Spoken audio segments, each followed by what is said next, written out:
Боранқұловна, Калина Александра Вячеславовна. Қуаныштарыңыз құтты болсын. Үйлеріңізде тек қана жақсылық, балалардың күлкісі көп болсын.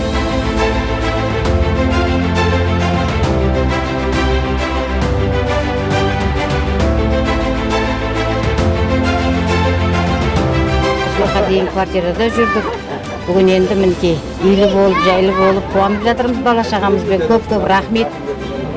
Мынау басшыларға рахмет. Осы үйді соққан биномға рахмет.